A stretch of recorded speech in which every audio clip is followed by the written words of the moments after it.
Kaj je fokus?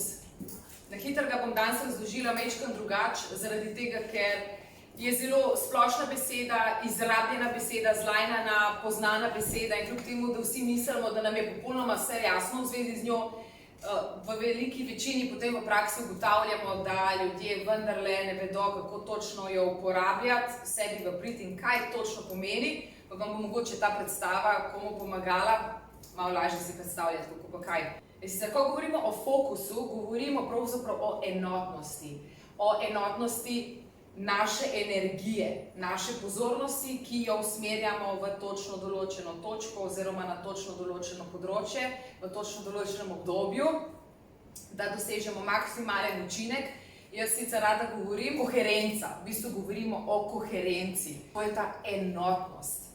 Najboljš to ponazorimo, če si predstavljamo laser. Torej, laser usmeri vse svoje delo, vso svojo energijo v točno določeno točko. Je njegova zmogljivost, njegova učinkovitost maksimalna.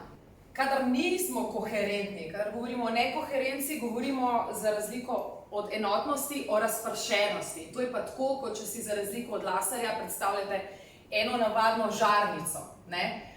Jo sicer prižgemo, ampak vsa njena moč, vsa jakost, vsa njena sposobnost se enakomerno porazdeli in razprši po celem prostoru.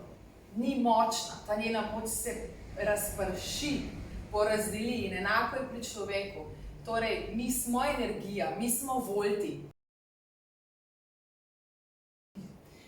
Zdaj si mogoče mislite, saj približno razumem zdaj ta koncept, ampak kaj ima zdaj to veze z nami pa našo pozornostjo?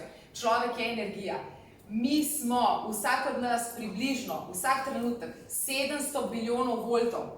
Mi smo to, mi nosimo v sebi energijo, pozornost, ki jo lahko usmerjamo. Zdaj, kako jo usmerjamo, v kaj, kako smotrno jo uporabljamo, je pa naša izbira. In to je nekaj, kar se da natrenirati. Lahko smo čisto razpršeni in na milijon koscev in drobcev in koncev delimo svojo energijo in temu primerno se potem tudi kažejo rezultati. Malo tam pa nič, pa malo tam pa nič, pa malo tam pa nič.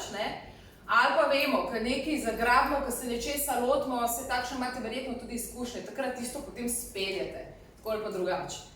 In greste korak za korakom in dosegate rezultate.